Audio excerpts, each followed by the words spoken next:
여러분 안녕하십니까. 자동차 마케터의 시선의 이순남입니다. 애플과의 협의를 진행하고 있지 않다라는 내용이 공시되면서 약 한 달간 지속되었던 기아 애플쇼는 하나의 해프닝으로 끝난 것처럼 보입니다. 그러나 애플과의 전기차 협업쇼는 무대를 바꾸어 일본에서 계속되는 듯합니다. 닛산, 마쓰다, 미쓰비시가 거론되면서 주가도 요동쳤고 닛산이 크로즈업 된다는 추측성 뉴스도 나오고 있습니다.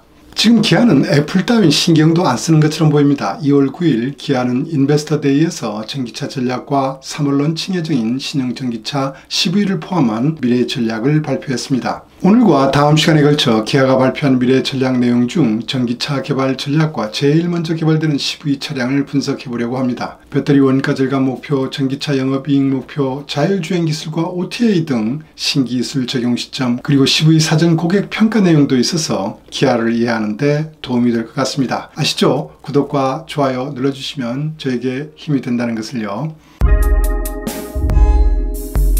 정의선 회장은 17년부터 기아차에 여러가지 변화를 요구해왔습니다. 그중 첫 번째는 앞으로 기아차는 전기차만 하는 것이 어때요? 라는 식으로 완곡하게 시작되었죠. 두 번째는 로고를 바꾸라는 것이었습니다. 이런 결정 오너가 아니면 거의 어렵죠. 100년 만에 한 번 오는 자동차 대변이기 시대에 대비한 오너 특유의 결단이었을 수도 있을 겁니다. 지시를 받은 기아 내부의 입장은 어땠을까요? 이미 회장은 기아의 인도 진출을 반대했던 일도 있고 해서 뭐 전기차만 하라고 기아를 죽이겠다는 거야 식으로 기아의 미래를 걱정하는 목소리가 있었습니다. 기아의 로고 변경 방안도 피터 슈라와 함께 내부적으로 몇 번이나 검토했지만 더 좋은 대안을 찾지 못하여 중단했던 일이 있었습니다. 이런 사유로 회장의 지시는 잘 진척되지 못했습니다. 그런 충격 요법을 쓸 수밖에 없었습니다.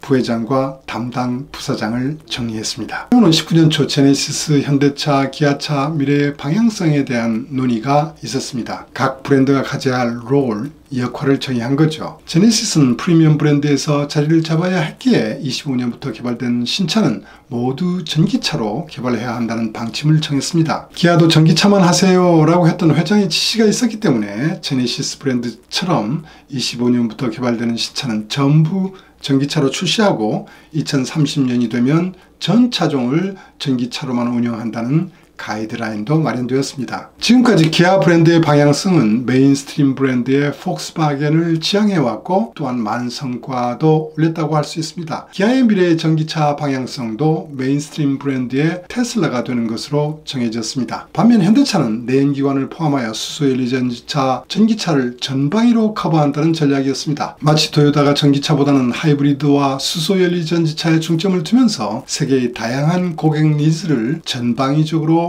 대응하겠다는 전략과 비슷했습니다. 이렇게 결정되었는데도 기아 내부의 걱정은 계속됩니다. 당시 핵심 담당자들은 잠을 잘 수가 없었겠죠. 왜냐하면 기아는 IT나 혁신 기술을 갖고 있는 신생업체가 아니고 이미 300만 대 정도를 판매해온 기존 자동차 업체였기 때문입니다. 전기차로만 판매하게 되면 25년 이후 판매 물량이 쉽게 절반 이상으로 크게 감소될 것이 분명했기 때문입니다. 엄청난 부가가치를 실현한 전기차가 아니면 기아의 존립이 가능하겠냐, 하다가 안 되면 기아 사업은 그만두는 거냐 등의 이야기가 무성했다고 합니다. 방향성은 설정되었지만 구체적인 전략은 마련되지 못하고 시간을 흘러가고 있었습니다. 부회장 체제를 없애면서 강력한 카리스마를 갖게 된 회장은 다시 기아에게 강력한 지시를 내립니다. 이 전략적 변경은 내부 진통을 겪으면서 1년 만에 기본안을 만들 수 있었습니다. 이렇게 정리하여 작년 1월에 발표한 것이 플랜 S입니다. 그 후 1년 동안 준비해왔던 회사 이름 변경과 로고 변경 내용이 지난 1월에 공개되었고 업데이트된 플랜 S의 내용이 이번 2월 9일 발표된 것입니다. 자, 지금부터는 전기차 전략 내용 분석으로 들어가 보시죠.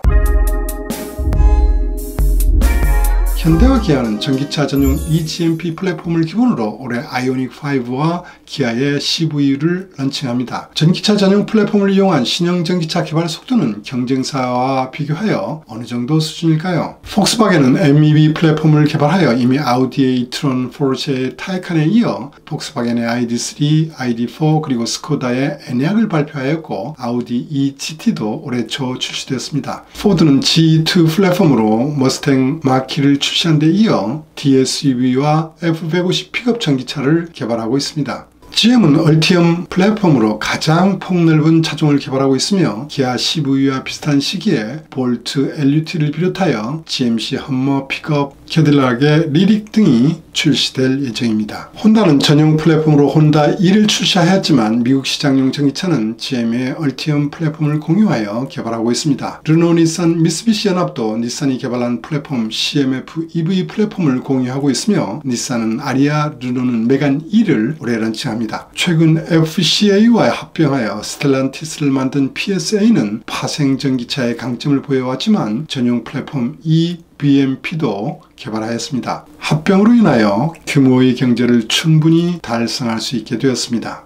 전기차에 늦었다고 평가되었던 토요타도 이텐가 플랫폼을 기본으로 하여 스바루와 공동으로 개발한 전기차와 한 차종을 올해 미국에 런칭한다고 합니다. 현대차, 기아와 거의 비슷한 시기에 전기차를 미국 시장에 런칭할 것으로 예상됩니다. 반면 벤츠, BMW는 내연기관 파생 전기차의 비중을 두어왔기 때문에 전기차 전용 플랫폼 개발은 늦은 편입니다. 벤츠는 올해 런칭되는 EQS에 첫 전기차 전용 플랫폼이 적용됩니다. 전용 전기차 플랫폼을 이용한 벤츠의 중소형 전기차와 BMW의 전용 전기차 출시는 24년 이후를 목표로 하고 있습니다. 이런 경쟁사의 동향을 고려해보면 현대기아차의 전기차 개발은 너무 늦지도 빠르지도 않은 편이라고 분석됩니다.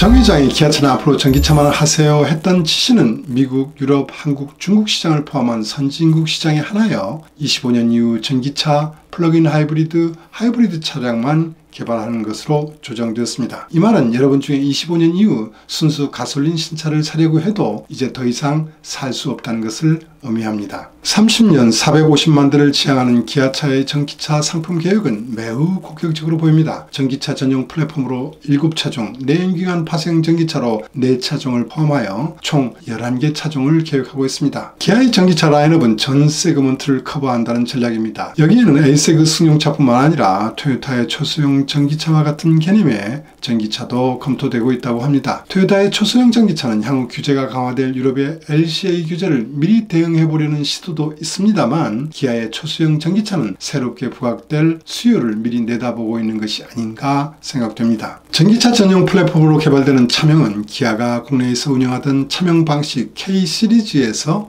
EV 시리즈로 변경되는 것 같습니다. 현대 아이오닉 5, 6, 7처럼 기아의 전용 플랫폼으로 개발되는 차량은 EV1에서부터 EV7까지 운영될 것 같습니다. 코스트 절감 효과가 클 것으로 예상되는 내연기관 파생차는 현재 니로 EV, 소울 EV, 봉고 EV를 운영하고 있는데 여기에 카니발 EV가 추가되어 4차종이 됩니다. 이들 차명은 현재 차명이 유지됩니다. 기아의 전기차는 올해 7월 CV를 필두로 하여 내년에는 니로 EV, 23년에는 DSUV급의 전용 전기차, 24년에는 C세그의 승용 전기차, 그리고 카니발 전기차 순으로 개발될 것 같습니다. 25년 이후 차종들의 구체적인 상품 컨셉과 목표 일정 결정에는 좀 시간이 걸릴 듯합니다. 전기차 시대에 티어1을 지향하는 기아의 전기차 모델 수는 폭스바겐, GM과 비교해도 결코 뒤처지지 않습니다.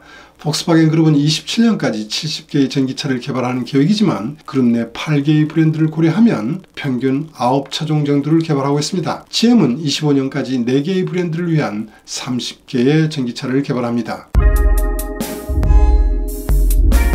기아의 이러한 공격적인 상품 전략에도 불구하고 제가 봤을 때는 2가지 정도가 아쉽게 느껴집니다. 첫 번째는 상품의 확장성입니다. 기아 입장에서 중국 회생에는 시간이 많이 걸릴 것입니다. 당연히 미국 시장을 강화해야 하는데 미국 상품 전략은 과거의 연장선 위에 있지 않나 생각됩니다. 미국의 픽업 시장은 지금까지 미국의 빅3와 토요타, 혼다, 닛산만이 참가하고 있습니다. 내연기관차로는 적절한 파워트레인이 없어서 미국의 픽업 시장에 들어갈 수가 없었습니다. 물론 현대차가 산타크로스라는 소형 픽업을 출시하지만 어디까지나 니치 시장을 겨냥한 차라고 보입니다. 이 GMP 플랫폼의 확장성이 있다고 하면 전기차로 픽업 개발을 한번 도전해볼 기회가 되는데 현대차, 기아에서 개발 검토한다는 소식은 없습니다. 텔루라이드 개발 당시 사내에서는 안 된다고 반대하던 사람들이 많았습니다. 그럼에도 불구하고 그 당시 부회장은 향후 성장을 위하여 어려움이 있더라도 개발해야 한다는 신념하에 과감한 결정으로 태어난 차입니다. 텔루라이드는 지금 기아를 현대보다 더 많이 팔게 하는 원동력이 되고 있습니다. 앞으로 50년 앞을 내다본다면 이처럼 높은 시선에서 전기차 상품 전략을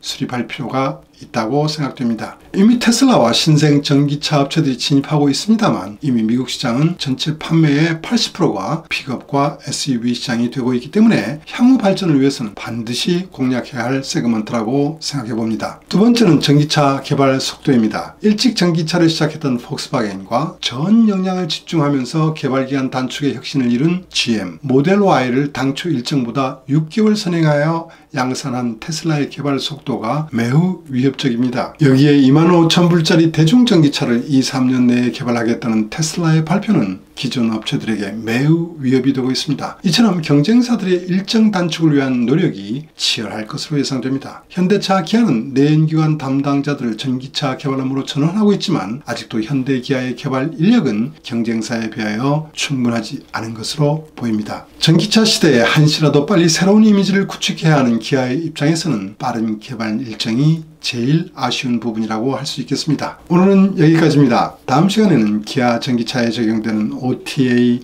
자율주행 기술 적용 시점과 기아 CV의 USP와 내외관 고객 사전 평가 내용을 기본으로 분석할 예정입니다. 다음 시간 많이 기대해 주세요. 시청해 주셔서 감사합니다.